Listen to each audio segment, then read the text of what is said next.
Pertanda alam memasuki suasana harmoni sama sekali belum terlihat. Hingga saat ini, semesta masih terus bergejolak. Alam bagai memberontak sehingga mengirimkan banyak bencana, mulai dari banjir dan tanah longsor, gunung meletus, hingga gempa bumi menjadi ancaman mematikan. Suasana terasa semakin mengerikan saat 3 anak indigo melihat guncangan hebat terjadi pada sektor ekonomi. Indonesia bahkan sudah mengalami krismon duluan dibandingkan negara-negara lain. Lantas, benarkah semua itu terjadi sebagai akibat perang global? Lalu apa yang bisa dilakukan agar selamat dari semua ancaman mara bahaya? Masa depan memang misterius dan penuh tanda tanya. Tak usah menerka-nerka karena was-was akan menerawang kehidupan selebriti serta mengungkap asmara, karir, dan peruntungan.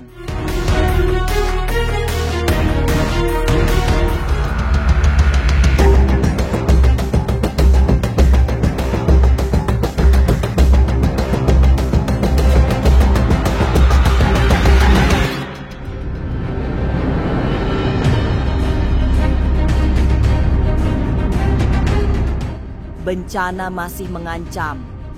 Alam seperti tak pernah bersikap ramah. Di fase musim kemarau, bahkan curah hujan masih sangat tinggi sehingga banjir bandang bisa terjadi kapan saja. Menurut penglihatan Roy Kiyoshi yang dikenal sebagai anak indigo, alam sedang mengirimkan pesan kehati-hatian. Sebab ancaman banjir bukan sekadar menakuti, tapi sudah menjadi bahaya nyata yang sangat serius. Dalam ramalan saya melihat banjir juga air bandang. Itu sebenarnya syarat satu persatu. Alam sedang memberitahu kita, alam sudah lagi memberi pesan ke kita agar kita tuh lebih baik lagi sebenarnya. Lewat banjir, alam berpesan tentang kewaspadaan. Tapi ancaman tidak hanya berupa banjir bandang. Gempa berskala dahsyat juga siap melanda. Daerah seperti Sumatera dan Jawa bakal terguncangan hebat. Tidak hanya terjadi di tanah air, gempa juga mengancam sejumlah negara, terutama yang berdekatan dengan pulau-pulau di Indonesia. Melihat gempa masih ada gitu, apa yang terjadi di Bangkok ya, sama Myanmar kemarin kan juga sempat kejadian gempa ya. Di negara-negara lain juga masih ada gempa juga. Kemudian untuk negara Indonesia sebenarnya khawatirnya saya berujung pada air gitu, tapi ya tidak menutup kemungkinan dengan negara-negara lain itu mengalami gempa juga, kebakaran kah, seperti itu sih. Masih ada gempa. Posisinya sebenarnya posisi gempanya ada di beberapa titik yang aku lihat, cuma belum tentu ini juga bisa terjadi atau belum tentu terjadi juga. Cuma ramalan saya ada di titik Pulau Sumatera, tapi saya nggak bisa bilang provinsi apa. Tapi juga pesisir Jawa juga kurang oke. Dari sisi yang lain, Roy Kiyoshi juga melihat ada ancaman di sektor ekonomi.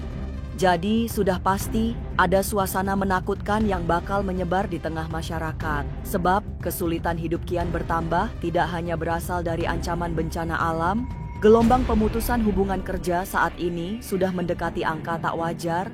Jumlah orang yang kehilangan pekerjaan juga semakin besar. Dan seperti sudah menjadi paket komplit, pengangguran dan kerawanan sosial adalah 2 hal yang selalu beriringan. Dalam penerawangan batin saya ngelihat banyak orang yang akan terus di PHK atau akan terus diberhentikan, dan jumlahnya itu makin banyak. Dan aku ngerasa kita nih kayak diseleksi alam gitu, sama sesuatu yang tidak seimbang. Jadi aku ngerasa alam semesta itu lagi tidak baik-baik saja. Lagi ada semacam PHK itu malah makin banyak, dan dampaknya kasihan juga. Jadi yang nggak, orang ekonomi lemah makin susah, dan makin cari kerjaan baru juga susah. Jadi itu dampaknya. Makanya ya kita bersyukur kalau kita punya kerjaan ya dijaga baik sama banyak mawas diri. Semoga kita nggak kena seleksi alam gitu, karena seleksi alam sangat kejam dalam bidang pekerjaan juga. Jadi ya bisa banyak PHK dan makin banyak. Menurut saya ya miskin, mungkin bukan miskin ya, ekonomi makin lemah, tambah lemah, orang yang ada yang punya jabatan atau punya kekuatan di uang juga makin ada juga, jadi ya tidak seimbang. Perekonomian yang tertekan sangat berat juga disampaikan oleh Caca Caroline yang juga seorang indigo. Kesulitan ekonomi yang melanda Indonesia adalah dampak peperangan di sejumlah negara. Akibatnya, Indonesia bahkan sudah mengalami krismon lebih dulu dibanding negara lain. Indonesia tidak tidak terkena dampak kayak serangan segala macam, tidak. Tapi Indonesia kena dampaknya secara perekonomian dan perdagangan itu akan krisis nanti. Sebelum terjadi seperti itu, kita sudah mengalami krisis moneter terlebih dahulu. Indonesia jadi tidak ada harganya mata uangnya karena terjadi permasalahan di luar. Dolar semakin naik. Walaupun tidak terlibat konflik global, Indonesia memang tidak bisa lepas dari dampak ketagangan demi ketegangan yang terjadi di sejumlah negara. Saat ini saja, ada daerah yang menjadi incaran asing untuk dijadikan pangkalan militer. Padahal, Indonesia dikenal menjalankan politik netral. Jadi memang sudah ada beberapa daerah yang dijaga ketat agar tidak ada yang masuk tanpa izin. Karena kan aku lihat ke depannya ada beberapa yang mau nyimpen persenjataan di Indonesia. Ya, perang itu tadi. Jadi karena mereka cuma lalu lalang, numpang nyimpen alat-alat tersebut, tapi Indonesia tidak terkena dampak serangan tersebut. Dan yang paling rumit, perang bisa membawa dampak mewabahnya sebuah penyakit mematikan. Banyak perselisihan antara anggota NATO. Ya, ada perselisihan, terus perang dagang juga salah satunya. Lebih ke perselisihan antara anggota NATO aja sih. Ada wabah baru. Ya kalau misalnya ada wabah baru ya kan di luar bukan di sini. Itu pasti ada wabah baru. Tapi benarkah bencana alam akan terus berbicara lewat pertanda? Akankah banyak gempa bumi yang mematikan?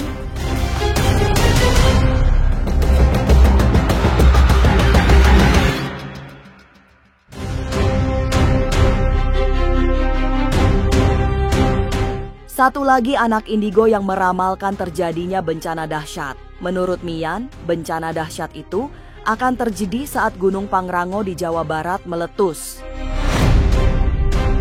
Pangrango yang selama ini tidur, rupanya sedang menghimpun kekuatan dari dasar perut bumi untuk dimuntahkan. Yang bikin celaka Gunung Pangrango adalah komandannya gunung lain untuk ikut meletus. Nanti saat Pangrango meletus, akibat yang tak kalah dahsyat adalah guncangan yang dialami bumi. Bahkan saat letusan, getarannya akan terasa ke Jakarta. Di skala 7. Ini jelas sekali. Dan kalian kalau udah bilang jelas, pasti itu akan terjadi. Bukan samar-samar, ini jelas. Selain Gunung Pangrango, di situ ada banyak gunung-gunung lain yang ikut menunjukkan eksistensi dan akan ada ledakan gunung lain. Jelas sekali. Karena auranya hitam sekarang. Jika dilihat dari, kalau kita gambarnya seperti awan. Awan itu semuanya hitam dan dihirup oleh elemen tanah yang membuat kayak mereka tuh tidak nyaman. Bahkan sebentar lagi juga akan ada getaran skala 5 di Jawa Barat. Bencana yang tak berkesudahan seperti menjelaskan tentang kiamat kecil yang dilihat Mian. Kiamat kecil sudah semakin dekat dengan datangnya energi negatif dari sosok-sosok misterius. Orang menyebut sosok ini sebagai Dajjal. Masyarakat dihimbau semakin waspada karena kehancuran dunia sangat nyata.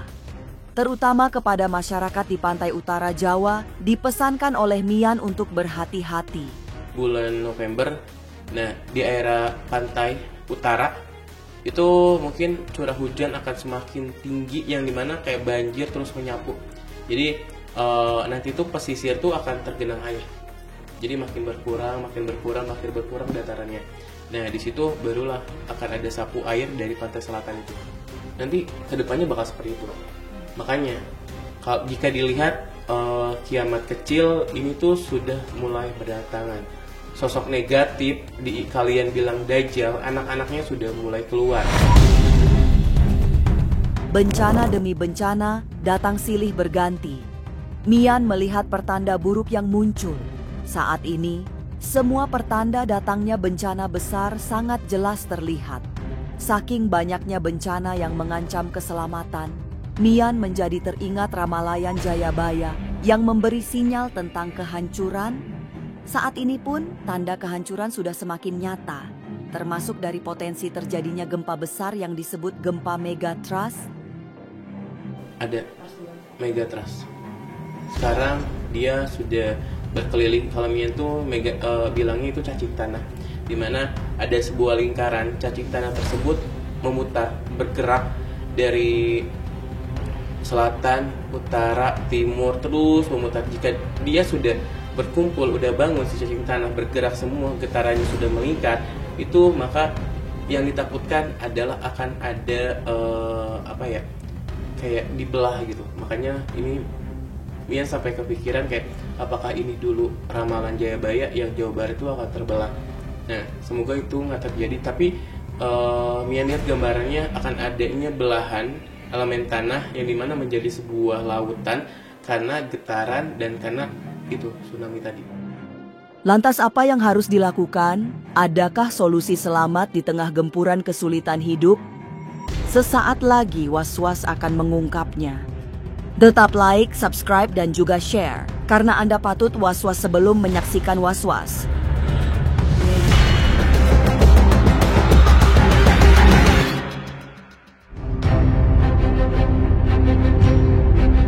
Bencana alam dan segala rupa kesulitan hidup sedang mengepung kita semua. Situasi ekonomi yang morat-marit membuat semakin banyak orang yang hidup susah. Kemiskinan meningkat, sedangkan pertanda membaiknya perekonomian nasional belum terlihat. Saat ini, jurang pemisah antara si kaya dan si miskin semakin lebar. Menurut saya yang miskin, mungkin bukan miskin ya, ekonomi makin lemah, tambah lemah.